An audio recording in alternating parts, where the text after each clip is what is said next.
Sabado na naman po, so for all the volleyball fans, that only means the PVL is back here at the Philoil Flying V Center, o tinatawag nating Volleyball Central, the heart of San Juan City. Patuloy po ang ABS-CBN Sports exclusive coverage of your Premier Volleyball League Open Conference on Liga and Liga HD Channel 183. And two great games for today, Saturday, live on Liga.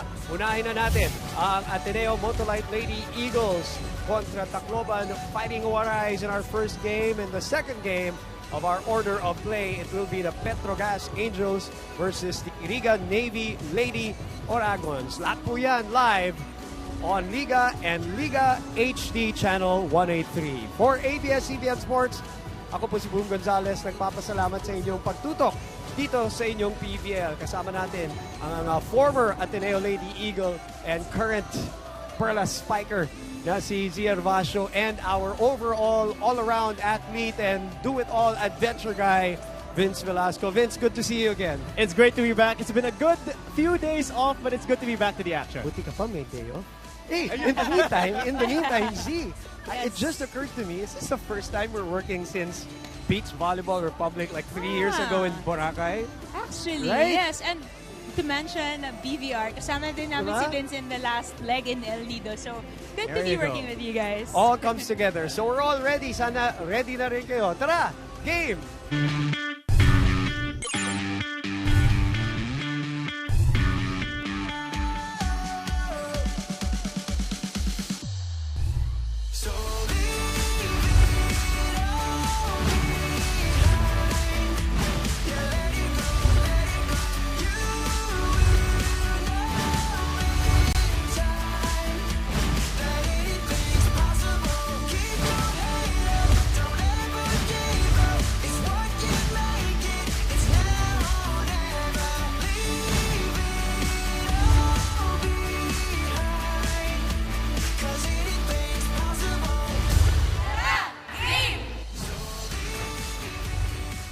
Mga pamilya, Day 18 na po na ating PVL Open Conference. And today we have the Ateneo-Motolite Lady Eagles against the Tacloban Fighting Warais. Now in their last game, the Ateneo-Motolite Lady Eagles won against the Creamline Cool Smashers in 5 exciting sets.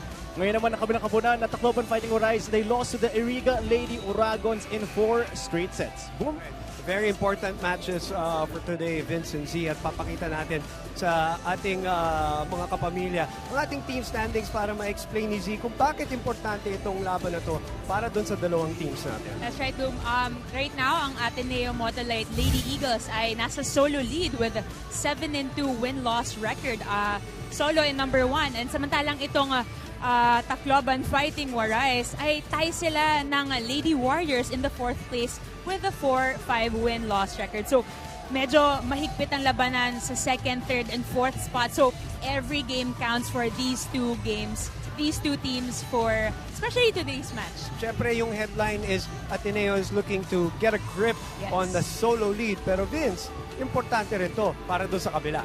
Boom, that's right, because as we saw earlier in the standings, it's kind of tight down in the middle. Of course, you have a team that's 4-3 and the rest is 4-5. So, of course, with the addition of Dimdim Pacres, who is now playing after only playing 1 game in the first round, now they also have Vicar. So let's see how well they integrate. Pero mga pamilya, we want to see how your thoughts play out on today's game. You can tweet us at ABS-CBN Sports. Just use the hashtag PVL on ABS-CBN. We're also on Instagram. All the highlights, all the videos, all the photos, that's at ABS-CBN Sports. At syempre, hindi po magpapalihi ang Philippines' #1 sports website for all the updates, roster, and news. That's sports.abs-cbn.com. We also have our Facebook page at Premier Volleyball League on Facebook, and we are live on YouTube. That is youtube.com/ABS-CBN Sports. All right, no excuses para sa ating mga fans, PVL fans, to watch us in all of our platforms. Alright, si Vince ay lilipot dito sa Philoil Flying V Center para kumalap ng mga balita, mga kwento at mga interview. Kami naman ni Z, magbabalik para kausapin ang mga paborito niyong player at himay-himayin ang ating first game, ang ating Saturday doubleheader dito sa inyong PVL. Ilang minuto na lang, magsisimula na ang sagupaan ng Ateneo-Motolite Lady Eagles at ang Tacloban Fighting Warais. First game of our Saturday Double Dip dito po sa inyong PVL Open Conference. big game that Ateneo-Motolite came from, not only in terms of how the game was played, but yung pinag-uusapan sa social media and why that game meant so much. Take us through that game, Z. Alam naman natin na medyo inaabangan tong game nito ng Ateneo-Motolite versus Creamline Pool Smashers. Akala na lahat matatapos in 3 straight sets matapos makuha ng Ateneo-Motolite ang first 2 sets. Pero syempre hindi nagpatalo ang ating veteran team, getting the 3rd and 4th set. Pero sa bandang huli for the 5th and final set, eventually nag-bow down itong Pool Smashers to the younger team, which is the Ateneo-Motolite Lady Eagles. Banggitin din natin, Z, that actually dun sa 5th set, they were behind in that set 10 points to 12. They mounted a comeback at nasungkit nga nila yung panalo na yun and get back at their first round tormentors. All right, speaking of the Ateneo-Motolite Lady Eagles, we have with us Jules Somonte joining us here on the panel. Jules, first of all, hello. Congratulations dun sa win. I wanna find out what was the confidence high going into that game against Creamline, knowing that you had a complete lineup.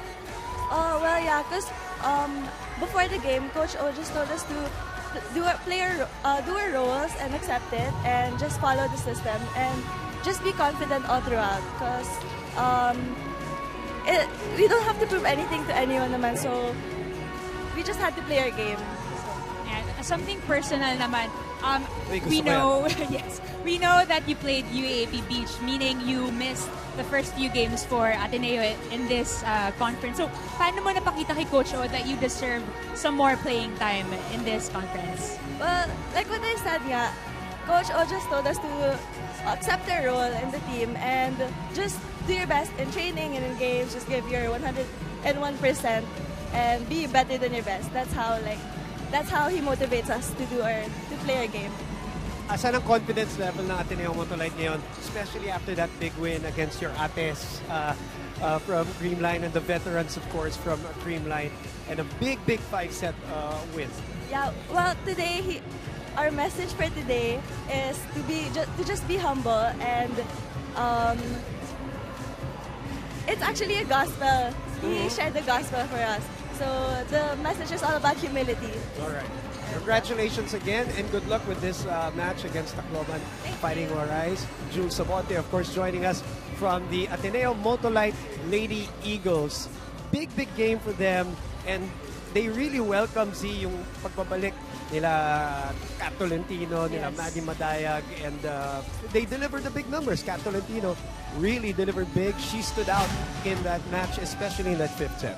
Yes, at alam naman natin kasi nung first round na nakatapat nila ang Pool Smashers, missing itong si Kat Tolentino along with 2 other senior in their squad. So, kita natin in their last game naman, she scored 22 points. So, medyo consistent ang pinapakita ni Kat Tolentino so far in this open conference. So, 22 points and she's really the leader so far right now for the Ateneo-Motolite squad. Especially pagdating sa opensa, as we said, in that 5th set, they were down 10-12 until a couple of errors, of course, helped them also, as Liza Valdez had a couple of hitting errors in that 5th set, and Ateneo-Motolite secured that 7th win in 9 outings. Yung Tacloban Fighting Warais naman ang ating pag-uusapan sa ating pagbabalik dito sa Liga and Liga HD. Babalik po tayo dito sa loob ng PVL Flying V Center at maya-maya po lamang magsisimula na ang labanan ng Ateneo-Motolite Lady Eagles and the Tacloban Fighting Warais who are coming into this match na galing sa talo at masakit yung talo na yun dahil sabi nga ni Z, sabi ni Vince kanina, lumalaban pa para sa Final Four, especially that 4th spot, Z, itong Tacloban Fighting Warais, pero nadali sila nung last game in 4 sets. That's right. And maraming nagtataka na dahil natalo nila in 5 sets ang Lady Warriors, medyo nakabawi naman sila kontra dito sa Iriga Lady Oragons. And makikita natin, they only played in 4 sets. Right. At kahit nakikita natin in the 2nd set, medyo malayo at lamang na lamang sila ng pagkapanalo na yun. Medyo kinapos. At eventually, ang Lady Oragons ang nag-uwi ng panalo in that game. And that third and fourth set went deep, ano? Umabot nga tayo 27-25 in that third set. And to share with us her thoughts on that loss, Shola Alvarez joining us mula sa Tacloban Fighting Warais. Magandang hapon, Shola. Maraming salamat. Okay, kwento mo sa amin, ano nangyari dun sa last game against the Lady Oragons? How did that, parang medyo nagka-let down? Okay. Parang, nung umpisa po kasi, parang hindi po kami nagkapaan agad. Parang nawala po sa amin yung salita namin fighting. Parang yun po yung unang nawala sa amin. Tapos nung second set po, parang pinag-usapan namin na kailangan namin lumaban. Kasi kailangan din po namin yung game eh. Kailangan po talaga namin yung game para po kami makahabol sa Final Four. Right. Tapos yun po, nung after na po nung second set, nanalo po kami nung second set. Tapos po, parang hindi namin alam kung bakit parang biglang bumaba na naman po. So, anong baon nyo to today's game after practicing, after talking about what happened in that previous loss? So, anong maipapakita ng Lady Warais today? Siyempre, marami pong naging lesson sa amin yung last game po namin. Siyempre, unang-una po, kailangan po namin talaga yung laban. Yung laban namin sa loob ng court. Hindi lang po isang tao, kundi yung buong team. Miski po yung mga nasa bench. Kailangan po namin na parang maramdaman, parang buong team, kailangan namin maramdaman yung fighting namin. Kasi yun po talaga yung nawala nung last game. Alright, sa mga fans ng Fighting Warais, sana bumalik yung fight. Yes, part, po, ano? fight. Part dun Laban sa laban lang naman na po yan. Sa lahat ng game, laban lang naman po yung kailangan. Lalo na ngayon. Dahil Yes. sabi mo nga, kailangan yung panalo. Shola, maraming salamat and good luck Thank you. sa game today. Shola Alvarez joining us from the Tacloban Fighting Warais. She had 7 points in that last matchup against the Lady Oragons. There were 2 players na nanguna pagdating sa puntusan pero kinapusta rin, Z. That's right. At alam naman natin, medyo pasikat na itong si Dimdim Pacres na kumana ng 18 points at ang kanilang team captain na si Jovi Prado with 13 points. So, makikita natin sila ngayon kumakana at pumupuntos. Especially ngayon na mas kumpleto din sila kasi last game wala rin tong isang malakas nilang spiker na si okay, yes. Yes, focus tayo dito sa 2 leading scorers natin. Dimdim Pacres with 18 points and Jovi Prado with 13 points. Kakailanganin pa nila ang puntos na yan, maybe even more, especially also sa katulad nila Shola Alvarez dahil nga ang makakalaban nila ay ang Ateneo-Motolite Lady Eagles who are looking to secure the #1 spot dito sa ating Premier Volleyball League Open Conference. Bago pa kami tamaan ni Z Herbacio ng bola dito dahil kanina pa kami nag-iilag-ilag, ay ipuntahan natin si DJ Louie at sisimulan na natin ang laban. This is your PVL Open Conference here on Liga and Liga HD.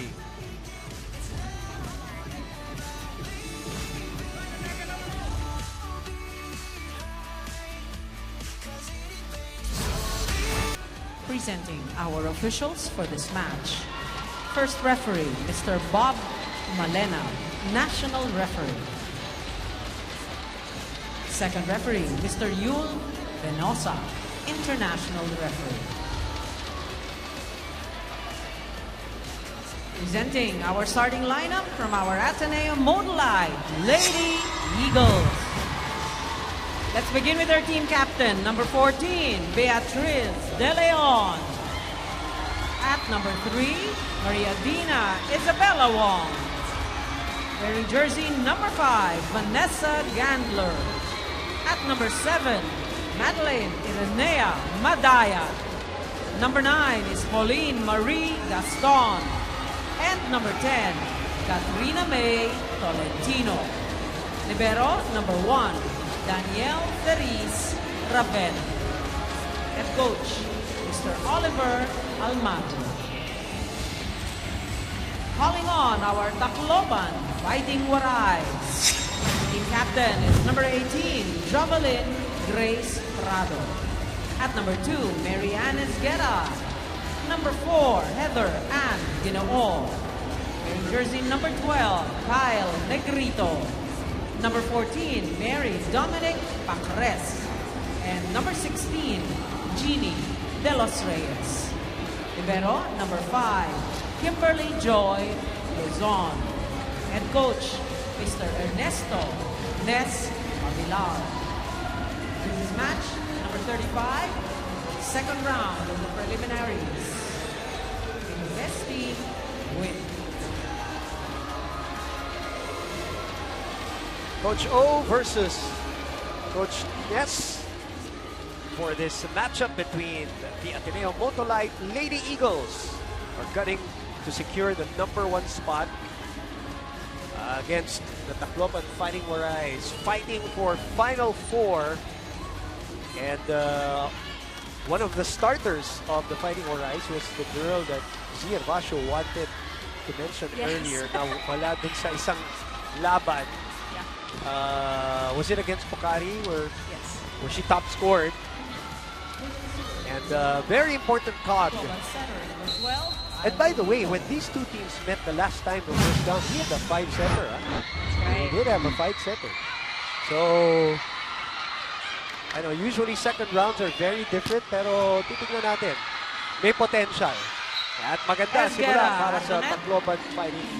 Alright. See, I wanted to ask you, and since it's my first time to work with you in almost 3 years already, and not that I was complaining dahil buhangin yung tinatapakan natin ng last time. Medyo masarap yung pakiramdam na yun. But, you know, when I'm with players like you, I always want to get, you know, personal experiences about the game. And may mga times in the season, whether in the UAP or any other tournament like the PVL, there's a game, a win, that kind of parang gives you so much confidence. It propels you maybe to even to a next level.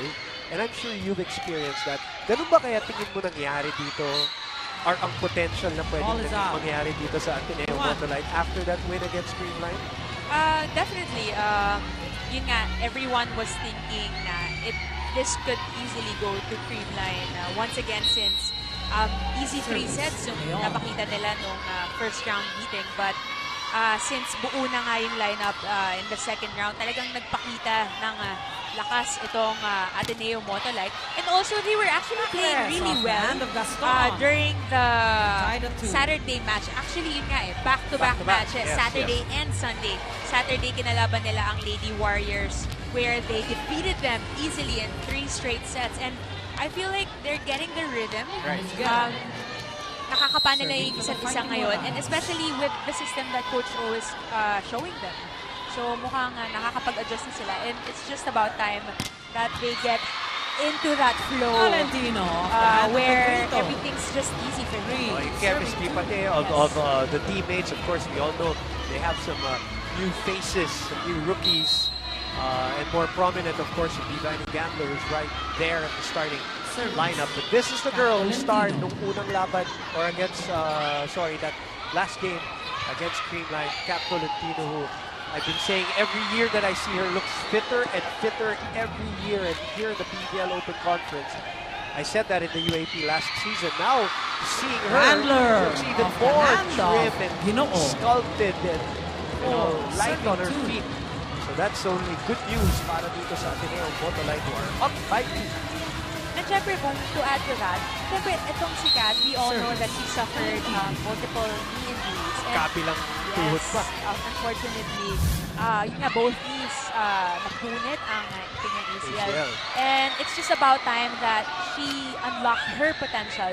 And it's so nice to see someone coming back to those really bad injuries. And now, she's the #3 scorer in this Open Conference and the #1 for her squad. Backrest finds the corner there. 4-3 ang ating talaan. Balikan natin si Vince Velasco. Woman Z, she may be a rookie, but she's definitely not playing like one. She says she's very flattered when people tell her that she plays very well. And of course, this is Vanny, the gambler of the Ateneo-Motolite Lady Eagles. Now, in her own words, the reason why she is a great volleyball player is because buhay volleyball daw siya. And she says she doesn't really do anything else off the court. That's where her focus solely lies. But I wanted to ask her what her secret to success is. And Woman Z, I'm sorry, magugutom kayo dito because all the time she has pancake house before games. She eats whatever she wants. And as soon as her career is over, she wants to fly to the Maldives. Back to you guys. Kami naman unang-una, for the record, lagi kaming gutom ni Z. Gandler. Hindi na bago yun. Pangalawa, ayan.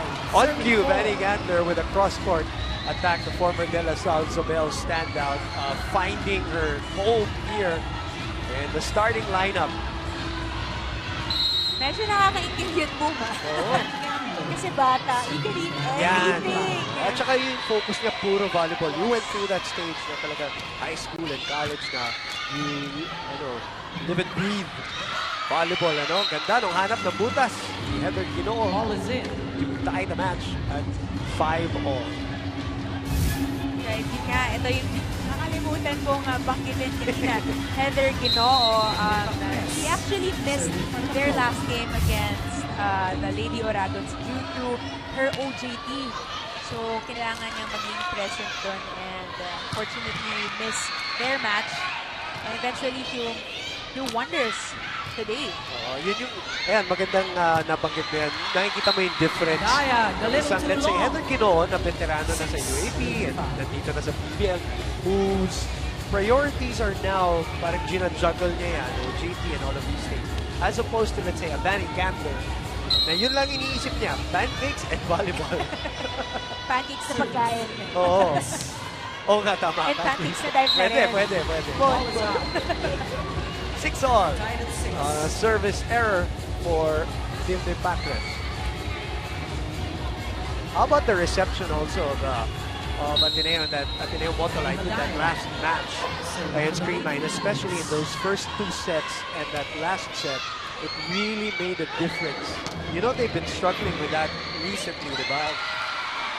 So that's a big sign for the Ateneo-Motolite fans. Wong trying to trick the Fighting Horizon, and it Wong, works. unexpected. Lady Eagles 7-6. up by 1.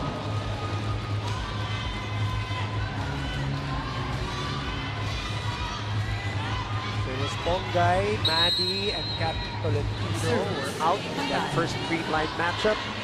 They're back. They're actually looking for their 3rd straight win here in the 2nd round. They opened up with a win against Pocari, yung binanggit ni Zika nung Sabado. Then Sunday, tinalo ang Green Line. And a week after, they're looking for their 3rd straight and 8th overall. Technical timeout muna tayo. 8-6 for Ateneo-Motolite. Babalik po ang inyong PVL dito po sa ABS-CBN Sports. Sakto, ito yung pinag-usapan natin kanina, Z. Danny Ravenna has parang really found her spot as a libero, getting better this year, especially in this PVL Open Conference.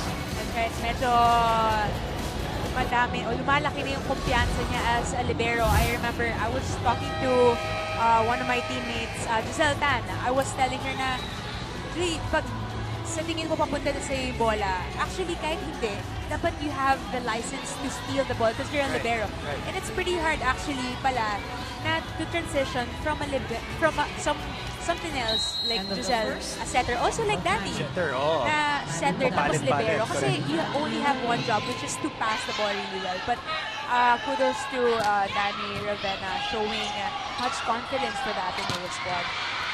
Speaking of confidence, Pongay also showing 9. some 36. improved confidence in her attacking as she gets the point. 9-6 dito sa ating first set.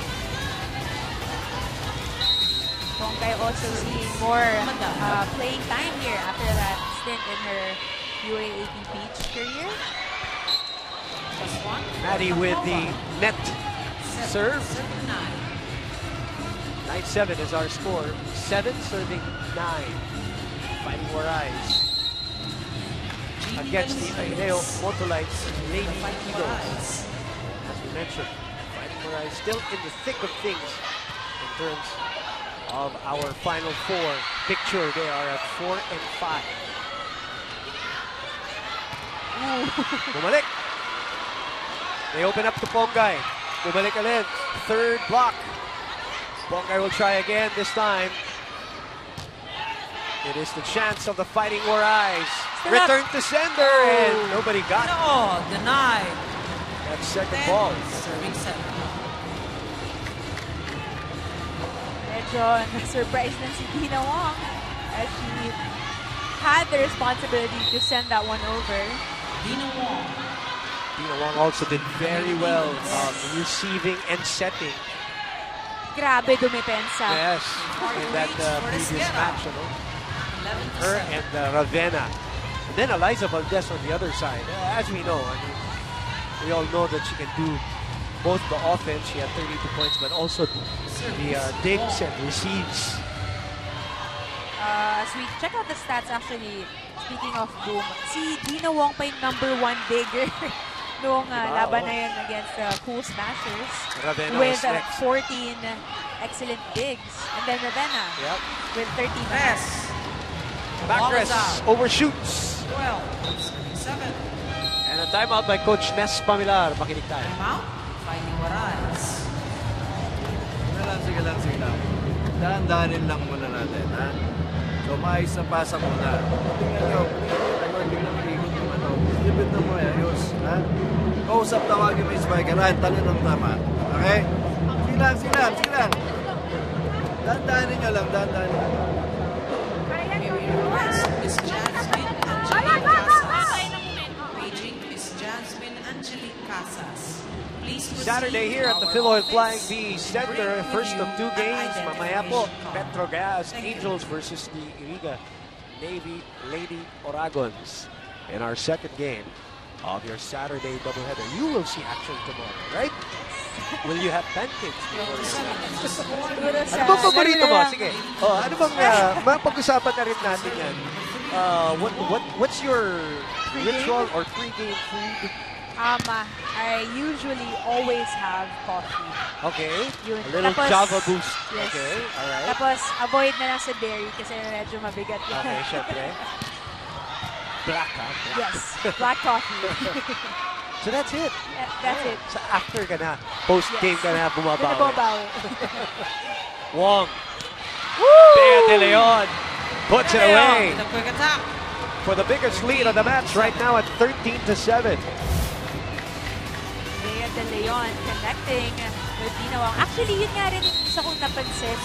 Recently, some changes that Ateneo has been showing us na medyo ini-involve na nila yung gitna and more so si Bea De Leon to be specific. In their last game against the Cool Smashers, Bea was actually the second top scorer for their team. Usually, yung outside hitters lang si Kat, si Vanny, or si Pongay. But now, it's good to see that they're involving their middles more than usual.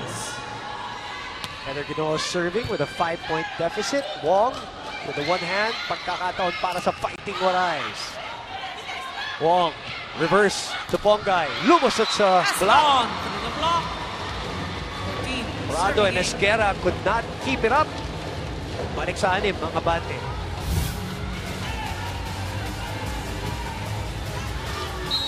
Block too far from each other.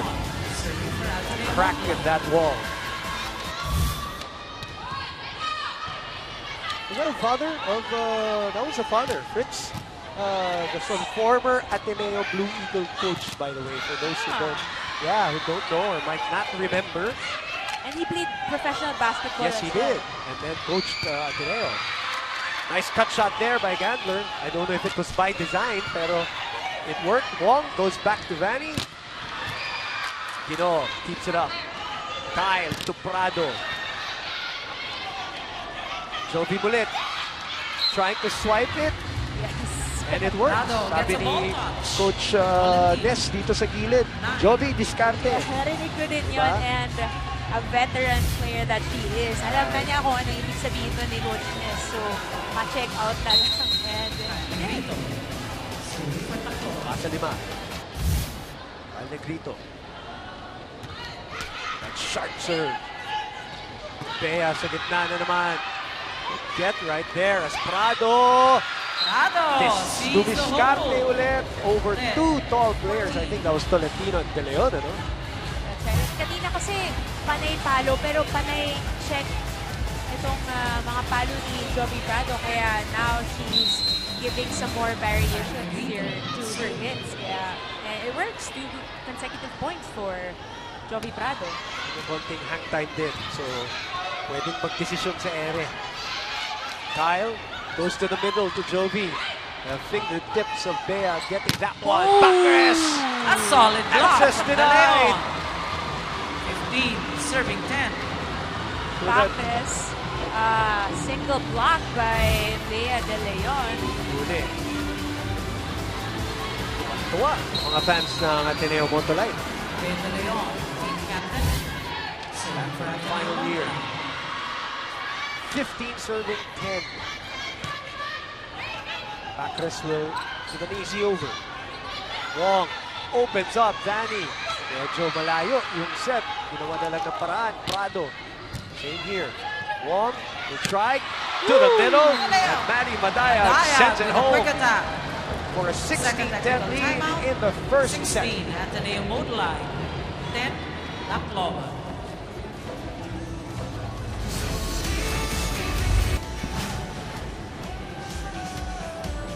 Kyle Negrito, the FEU veteran setter for the Fighting Warais. Really setting up the action, and she's probably happy now. Parado's here, Ginoo is here, Esguerra is here, Bacres is joining them. So more variation from the set for Kyle Negrito. But again, they went down against the Lady Oragons in 4 sets. I remember watching her during her first year as a setter Right. dito sa FEU Tamaraw. Sabi ko, napaka-confident niyang setter. Even if, actually parang first year niya as a setter also, she gets risky. Kumbaga, yun nga, kita natin 7 points. Dalawa doon ace at yung iba yung sa mga second ball over na medyo tricky Yeah. for their opponents. And she's one of those na offensive setters, Yes. ano? Yeah, yung mga 7 points na yan, hindi tayo nagtataka dyan. Bacres again for the second Yes, time. well read by Madaya. But Bacres has always had 17, power. 10. There's no denying that. It's yung diskarte, yung talagang kailangan niya matutunan, how to vary, how to fake, how to disguise. That's something that I said about you when you were playing in your first year for Ateneo, first 2 years, because you were, everybody knew you had power. See, and they saw you. You flew even from your service. But you learned in your 3rd, 4th, and 5th year how to play around with that and not always use power. Yes, yun nga, it comes also with age. in terms of in the volleyball career. Yun nga.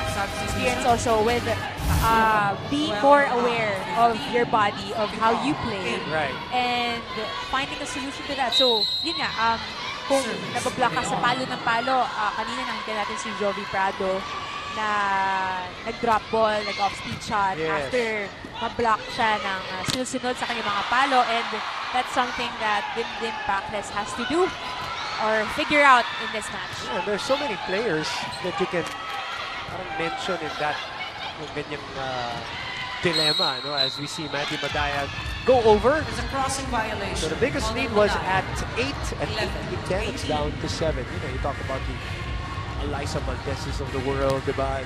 Gemma Galanzas, sino-sino pa mga legendary players who were very powerful at the start. Tapos nagkaroon ng diskarte as Z would say, aged. Hey, let's not talk about age here. I covered your career, Z. So, I always, kahit sila Charo, pag naku-conscious, Charo, I covered your career, so relax lang kayo. Okay lang. You guys are okay. I got you. You guys are okay. 18-12. Service. And, Esguerra. Marian Esguerra, so service deck for the Fighting Warais. Wong opens up again. That's a little too wide Gandler, because of the ball is set out. then, ano, Z? 13 to 18. Vanny Gandler trying to avoid the arms of her blockers, and medyo napalihis ng Sobra. yes. Anong Service. diferensya? Ito, Esguerra. you played against the system of Coach O, Coach Tai. What are the subtle differences of, not their coaching, but Gandler, marami tayong back, pag-usapan Manila pagdating dyan. But in terms of system and style, answer that question after this Coach O timeout. Timeout ng Ateneo-Motolite.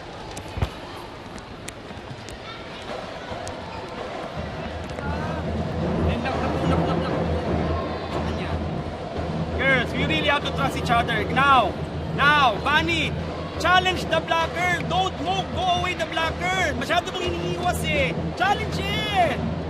Come on, you really have to challenge them because they're waiting for you to make an error. So Don't wait. Don't waste the opportunity. You have the chance to attack it. Hindi ko cover sa atin. Nasaan yung cover mo? Okay, now, Maddie, you have to keep on talking pagka wala tuloy. Our second match for today will be between Petrogas and Irigan Navy. Stay Back with to us. that question. For Petrogas versus Irigan Navy. As an opponent and as a player who, gone up against the systems of Coach O and Coach Just Tai, 4 points the for our differences. fighting Just in Warriors. the reference of Ateneo-Motolite. Serving number 2. I don't know. Really? I guess it's also a little bit different in terms of yung height kasi. It's not sadya, pero kasi itong Ateneo squad ngayon na sakto, hinawakan ni Coach O, matatangkad. So, medyo challenging nga yung blockers. Before, it was usually Lasal who are very tall. Like, kahit sino ipasok mo matangkas. Assembly line. Yes. Parang iisa lang yung height nila, yung figure nila. But now, they're a very young team and they have a long way to go actually to change and improve. Fighting Warriors. Right now also, Coach O or the Ateneo-Motolite squad has to give more variations to their attackers. Yung nga nabanggit ko kanina, before medyo heavy on Cat Tolentino. Ngayon, they're giving more balls, more chances for their middle blockers to attack as well. Once more. Medyo masama ang loob ni Coach O dun sa palo ni Vanny Gandler. He felt there was not enough sink to it. Sabi nga niya, di ba, dun sa last time out, you have to challenge. Service. Prado. Let them try to block you. Wait, his. Yes, she is a rookie and she will learn. Manny Madaya puts it away here for a 4-point lead, 20-16. Maddie Madaya, medyo effective siya in terms of her running. And to face a shorter blocker, gets that 1 point. Tama nga naman, going back to that question that as we see pala, Alina Picar, who's already here in the match, replacing Kyle Negrito as the setter. Of course, Coach O and Coach Tai playing with totally different materials, so syempre the system adjusts because different kinds of players that they're handling. Coach O, of course, taking over from Coach Tai for Ateneo in the UAE, but keeping the Ateneo-Motolite Lady Eagles are ahead by 5. Yung angle dito, masahin nyo. Naka-angle pareho kayong gano'n, di ba? So hindi pwedeng dito natin sa side kukunin eh. So wala nang dadaplis yan. So sa harap lang, harap na gano'n. Yan. Sige lang. Handahan natin ulit. Sige, sige lang. Tamang depensa. Mga pinakamalaking abante ay 8 kanina, 18-10. As we see Mr. Jess Montemayor, president of Motolite, in attendance. As always, he always line B center. Looking good and very confident. His team is up by 5, 21-16. The aforementioned Danny Gambler on deck. Actually, Boom, to continue on that thought nga pala, si Coach O tried to transition very well from Coach Tai's coaching also. Like, In yung what way? meditation. Yes, correct. When Coach Tai was still in coaching the women's team, Correct. in-apply na niya yun sa sa So, men's Dara team niya. with the runner. So right now, 22, same 16. system kahit papano, same vibe, same flow. This Bangko save of the day. And yun nga, Service. the last time I spoke to the girls, parang yun nga, he's trying to transition yung anong naipakita ni Coach Tai sa team ngayon. I like that when your coach is not too It's proud cement. to, inherit some things that have worked Yes. for previous teams. I mean, Coach Tai won a couple of championships. Coach O won championships in their own very different ways. But I'm sure there's also may mga differences in coaching of obviously men's and women's, and with a different kind of personality of a team. Yun pa yun mga personalities, iba-iba rin yan. The block. As Pancras finds an open spot doon sa likod, 6 ang hinahabol ng Fighting Warriors. And actually, to note, Coach O has experience in handling women. Women. College teams and high school teams as well. So, alam na niya yung mga pagiging moody ng mga, ng mga players as compared to the men's. He has experience, period. Bumalik sa Ateneo. Balik kay Pongay. Pongay na naman. Save by Luzon. Ginoo. Pinitin yung palo and it worked. The cross-court attack for Heather Ginoo. Cuts the lead down to 5. Siyempre, nag-assistant din si Coach O kay Coach Tai. Lahat yung mga ganyan, nag-ikot-ikot na rin sila lahat. Tama. And with Right.